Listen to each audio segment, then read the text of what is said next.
The Johnson's Wax Program with Fibber McGee and Molly.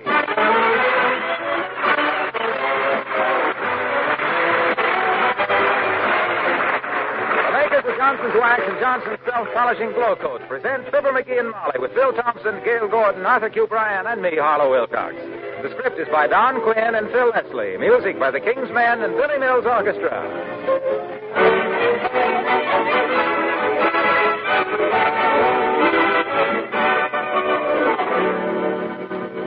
This is the time of year when most of us get our greatest pleasure and comfort out of our homes.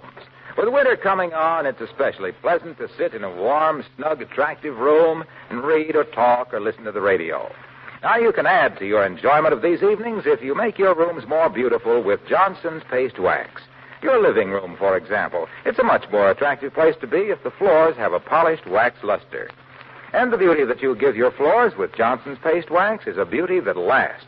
Partly because Johnson's Wax forms a hard coat over your floors, a coat that protects the wood from dirt and scratches.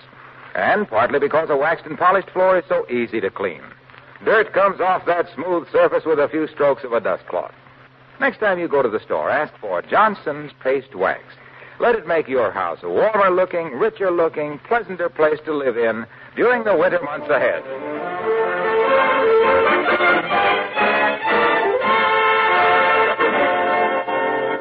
Mark Twain once said, everybody talks about the weather, but nobody does anything about it.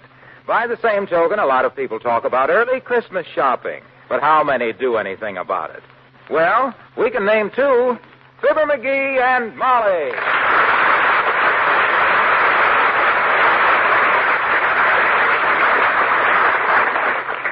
McGee, do you remember the vow you made about this time last year? Huh? Oh, you mean about putting the lawnmower away for the winter to keep it from getting snowed on? Well, don't think I forgot it, kiddo. I remembered it yesterday, but when I went out to put it away, it was under 3 foot of snow, and I couldn't find it. But next year, I'm going to put a red flag on the handle, so no matter how deep the snow gets on the... No, that's not what I meant. What I meant... Oh, you mean about leaving my dead cigar butts on our night table at night? The reason for that is that when a night-flying mosquito smells a cigar butt, he always... No. Huh? The vow to which I have reference was where you said last year we will do our Christmas shopping early next year, which is this year. And you swore it on a stack of bills from the Bon-Ton. Remember? Certainly I remember, and I ain't forgot, too, either. Within the next week or 10 days, I'll start making out a shopping list that'll have... A week or 10 days? Sweetheart, do you realize that there are exactly 15 shopping days left till Christmas? That's what I say. No hurry. Well, I've already made out a list, what to get for whom and for how much. We're not going to be wrapping presents at the last minute this year. Fine. That's for me, kiddo. And just to show you that I ain't completely stupid about this thing, let's not wrap 'em at all. Let's let the store wrap 'em. Well, heavenly days, that's a very good idea. Yeah. Remember the hours I spent last year trying to wrap up that rocking horse for the little girl across the street? You'll admit a department store is much better equipped for that sort of stuff. You're so right, dearie. You have no gift for that sort of thing, and they have a thing for that sort of gift. Yeah, well, you go put your face on, and we'll rush down to the Bon-Ton and get our gifts and have... Come in. Oh, hi, Oldtimer. Hello, Mr. Oldtimer. Hello there, kids. What's doing? We were just going to beat it down to the Bon-Ton and do our Christmas shopping, Oldtimer. We always do it early, starting this year, to avoid the last-minute rush like last year. Yes, it's what you might call a new tradition with us. I love Christmas, kids. The jingle of sleigh bells, the smell of the Christmas tree, the crisp winter air, and everybody full of Christmas spirit. Especially Papa, who was so full of it he always put his beard on backwards, and I was 14 years old before I knew Santa Claus had a nose. Did you always have a tree when you were a boy, Mr. Oldtimer? Nope, just at Christmas, daughter. I can see it now on Christmas night, sitting there in the living room with the top branches burnt off, candles and water and wet pine needles all over the floor, and Papa calling Mr. Edison to hurry up and invent electric lights for it. Well, I'm going back to candles myself this year. I always wind up with more dead bulbs than a tulip bed in January. At least in your day, you didn't have to go buy a tree anyhow. Nope. Getting a tree was easy, Johnny. All we had to do was get up at 3 a.m., walk through a blizzard 7 miles to a patch of woods, and chop one down. Yeah? Then we'd drag it home through barbed wire fences, dodging the fellow that owned the woods on account of a 12-foot tree is kind of hard to hide under a Mackinaw. Set it up and spend the next 4 days stringing popcorn with needles and getting our fingers stuck so full of holes we could play a flute solo without a flute. Ah, Christmas. So long, kids.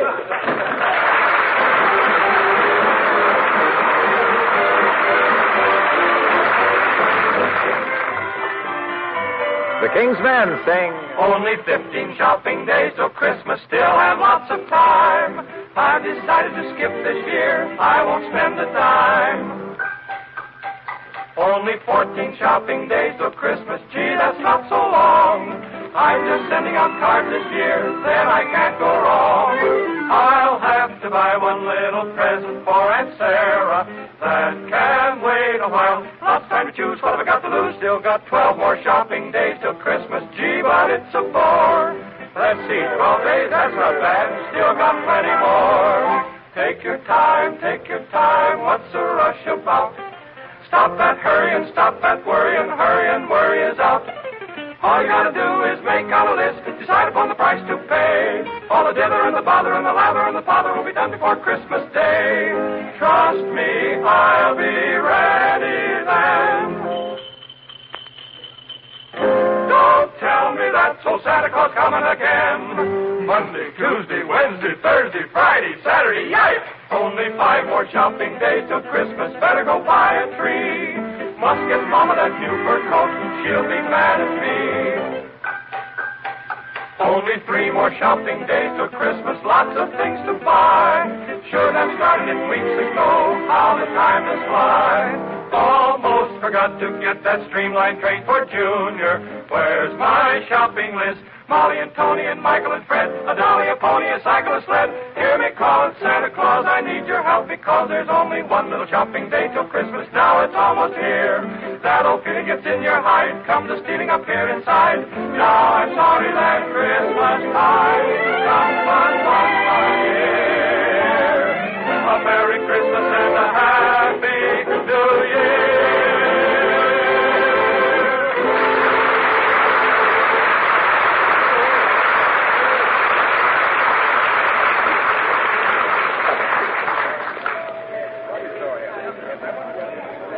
My gosh, I never seen it so quiet in the Bonton just before Christmas. Well, we've never been in here this far ahead of Christmas before, McGee. Huh? Aren't you glad we decided to do our shopping early this year and let the store wrap all the gifts for us? Yeah, but I kind of missed that last-minute crowd of hysterical shoppers, though. Mort Toops and I had so much fun with them last year. Fun with the crowds in here? How? Oh, we had a game. We'd worm our way into a thick bunch of people and then stick out our elbows and raise our feet and see how far the crowd would carry us.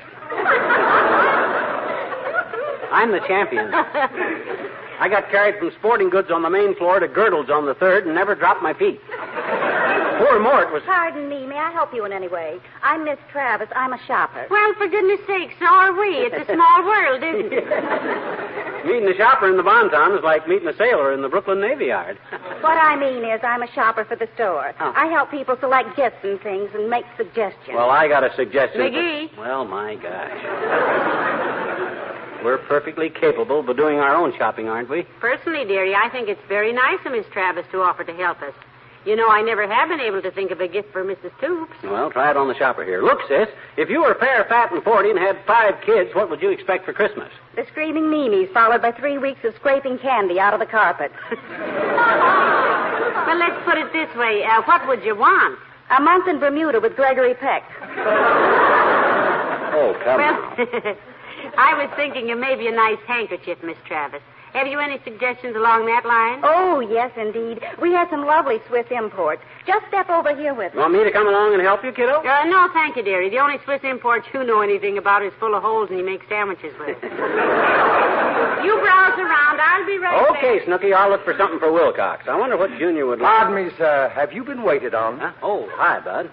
Yeah, look, I need a small gift for a man who's kind of a dude, a radio announcer, man about town, golfer, polo player, sophisticated type. Ah, that's the kind of man we really have things for. Yeah. How about initial poker chips, $85 a set? Or maybe a silk bathrobe, $125? Or possibly a set of matched golf clubs, $137.50? You got any good pipes for around $1.25? Try the plumbing department, north basement. Yes, sir. Have you been waited on, sir? We have some beautiful jobs. $85 for poker chips. Huh. That's like buying a $90 pistol to shoot yourself with. My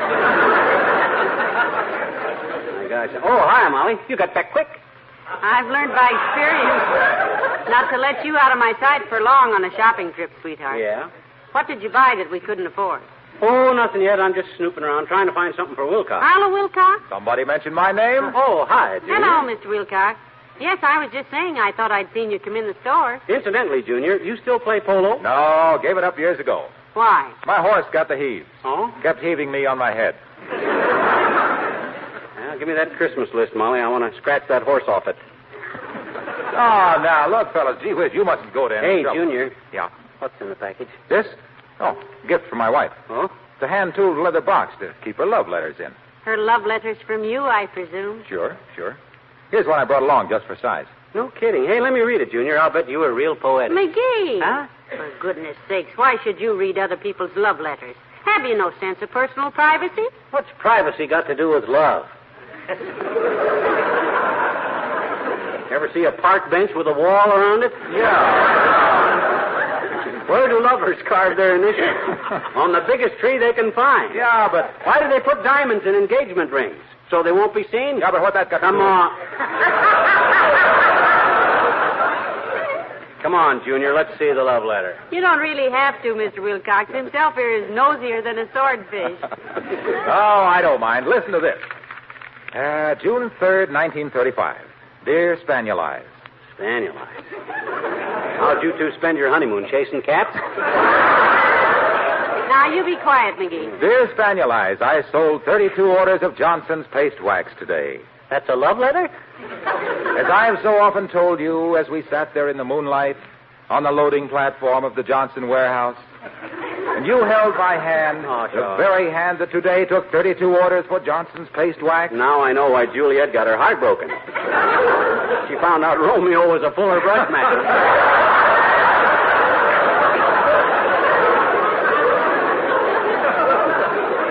Now, you hush, dearie. Maybe he hasn't reached the sentimental part. I hope not. Go ahead. Okay. I often dream of the time when I sell enough wax so we can afford to get married. I dream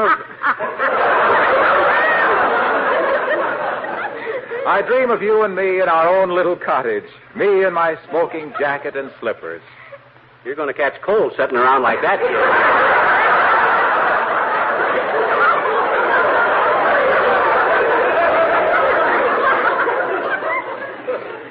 Me in my smoking jacket, slacks and slippers. Well, now I can open my eyes.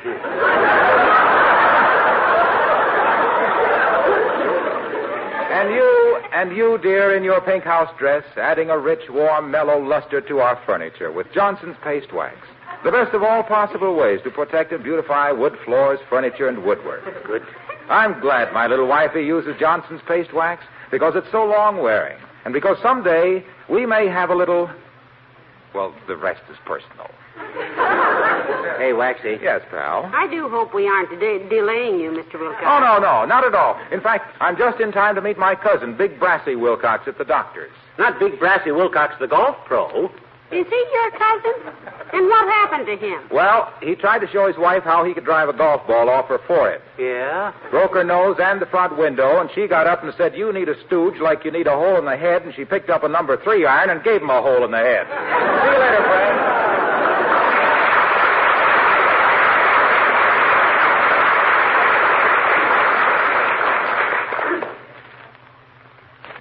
What are you listening for, McGee? I was listening for a door slam. I forgot we were here in the Bonton. Well...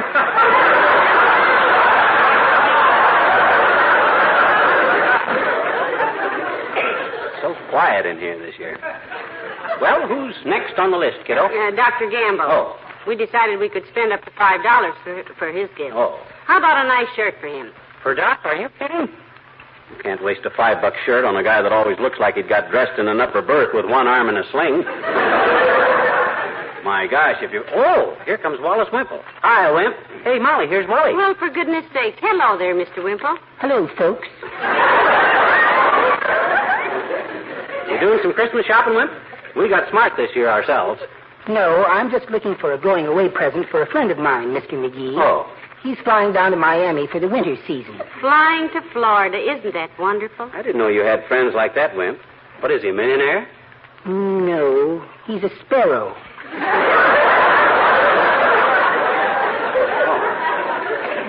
Well, if he's an English sparrow, you might pick him up a monocle. Say, how are you getting along with your bird watching these days, Mr. Wimple? Are there many birds around now? Oh, I keep busy, Mrs. McGee. I had a pet hummingbird this fall that I enjoyed a lot. Do tell. I used to feed him every day with a little glass feeding tube. Really? Well, what did you feed him, honey? Sugar and water, dear. Oh. Excuse me, I mean sugar and water, Mrs. McGee. That's better. Yes.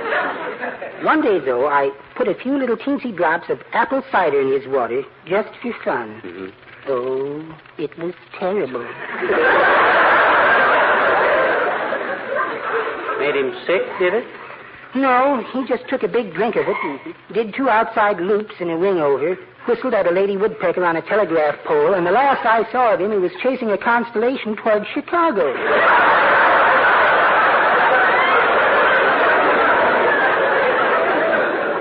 Oh, but I really must be going now. Sweetie Face says the folks across the street are expecting the stork. Oh, wonderful. Yes. I haven't seen a stork in years. Goodbye.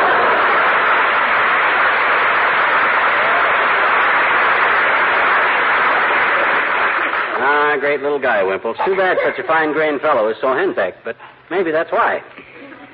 Who'd you say was next on our list, Molly? Dr. Gamble, but we can't do anything about it now because here he comes. Yes? Oh, pretend you don't see him.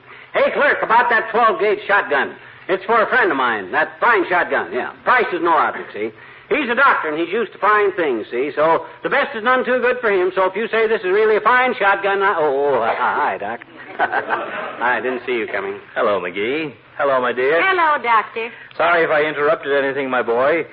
But your doctor friend has a good shotgun, and besides, you can't buy a shotgun for $3, which is all you ever spend upon me, bless your fat little heart. And besides, this is the hosiery department.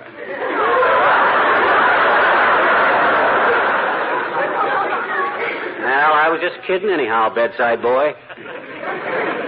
What are you doing out during office hours? You got an office full of patients with baffling diseases?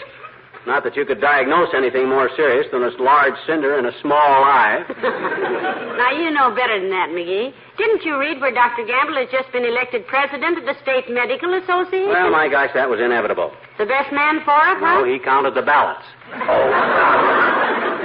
Look, may I make a suggestion? Certainly, Doctor. If it's about my bill, Needle Plunger, I'll pay it when I get darn good and ready and Your bill is paid up. It is? Yes, thanks to a wife who manages to keep you honest. Thank you, Doctor. All right. But I was going to suggest that if you'd planned on buying me some small Christmas gift, don't do it. Yeah? I'd rather you send an equivalent donation to the Damon Runyon Cancer Fund.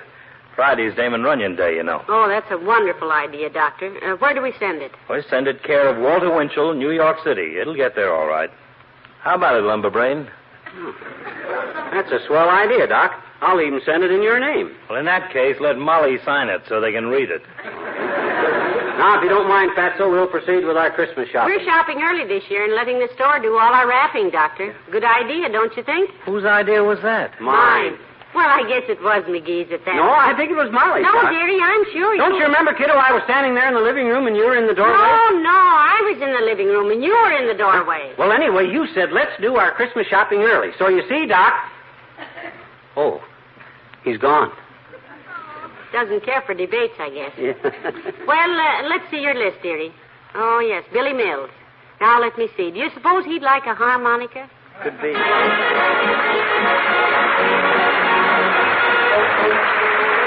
Billy Mills in the orchestra, and for you.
open the front door, dearie. You want me to help you with the bundle? No, I got 'em okay. Boy, I haven't carried in such a load since I brought Uncle Dennis home last New Year's Eve. You've got all our packages there now. Watch the front steps. I'm okay. My gosh, I think I'm so bumble-footed I can't carry a few packages up the steps without... Whoop! That's... I'll help you pick them up. Doggone it, when did that step get loose like that? In 1932. Huh? You stomped it loose when I told you the grocer had raised the price of butter to 23 cents. Yeah. Well, my gosh, why don't I fix it then? How can a guy Put the packages on the hall table. There. Just look at them, dearie. Aren't they wrapped pretty? Well, those guys take a 6-bit necktie and wrap it so it looks like $5. Which is just about what a 6-bit necktie costs these days. Well, it's wonderful to have our presents all bought and wrapped this far ahead of Christmas, and wrapped so beautifully, too. Yeah, I'll say. Why didn't we do this last year? Somebody must have followed us home. Come in. Oh, it's Mayor Latrivia. Do come in, Mr. Mayor. Oh, hi, Latriv. Hello, Mrs. McGee. McGee? Oh, are you going out? No, just come in, Latriv. Hey, you got your Christmas shopping done yet, like we just done? No, I haven't. I've been looking at things for Miss Tremaine, but so far I haven't found... How are you and Miss Tremaine getting along anyhow, Mr. Mayor? Did you patch up that little quarrel last week? Oh, yes, I fixed it up. Yeah. I waited a couple of days for her to phone me, but she didn't, so I finally just took the bull by the horns and went over to see her. I suppose you wore your cowboy suit, of course. My cowboy suit? Yeah, when you grabbed that bull by the horns. Boy, you must have made quite an entrance at Fifi's house. I should say. Yeah, I bet when she opened the door and saw you wrestling a bull on the porch. I bet she liked to have busted a hamstring when she saw that. No, I don't think you understand what I'm saying. Did you used to be a cowboy before you were a mayor, Mr. Mayor? Well, he must have been. Any guy that can sneak up on a bull, grab it by the horns, and take it to see his girl.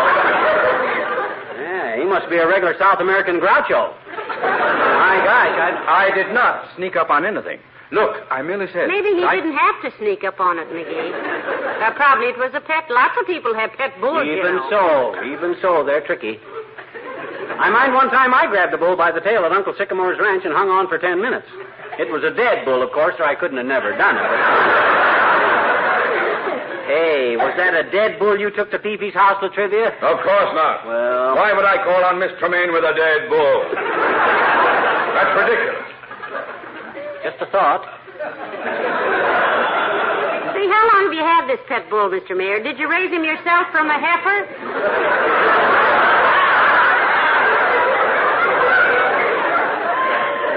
I don't have a pet bull.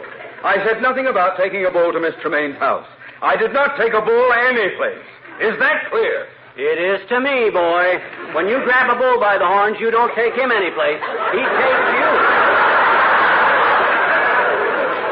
Yes, sir. You're just lucky he went past Fifi's house because he... He didn't go past Fifi's house.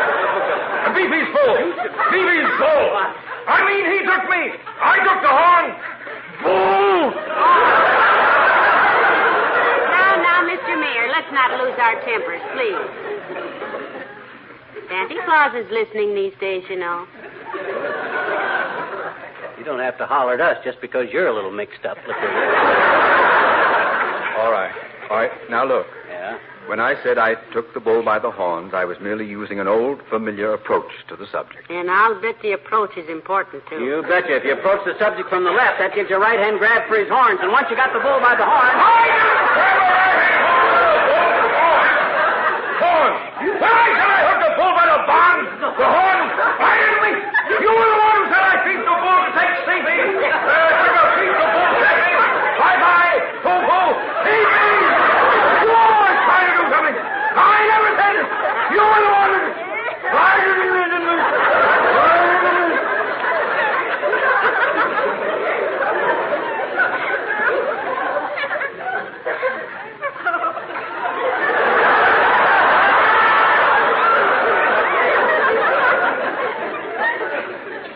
McGee? Yes? You know so much about bulls. I wonder if you know anything about bullfighting. Ask me anything, boy. All right. What do they call the matador's assistant? You mean the guy that throws the darts at the bull? He's the picador. The what? Picador, Mr. Mayor. Very well. I'll pick this one here. Good day.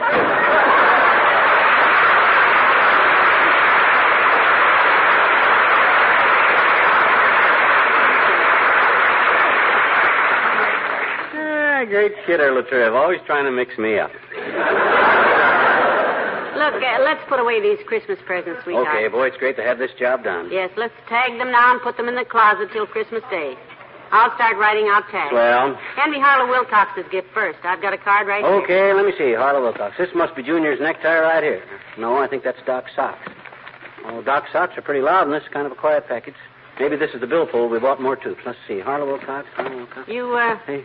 You didn't ask the store to mark what was in each package? Should I have? Yes. Oh, I see what you mean. Well, hand me the paper knife and stand back. Boy, I love to open Christmas packages.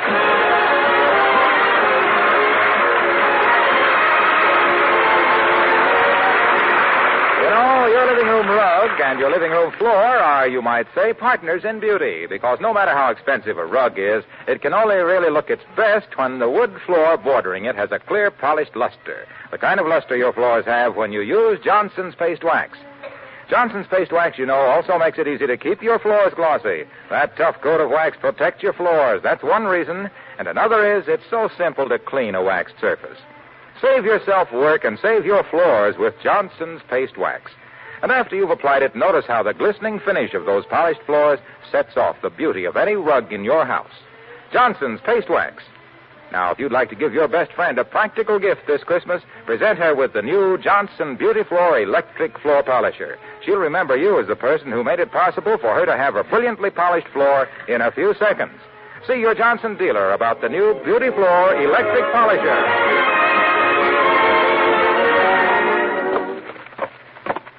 There. All wrapped up again, and what a job. Yeah, my fault, too, kiddo. I should have had the clerk mark what was in them in the first place. Well, they're properly wrapped and tagged this time, anyhow. Well, I suppose you looked them all over to make sure they took the price tags off of them. Should I up? Yeah. Well, here we go again. Good night. Good night, all.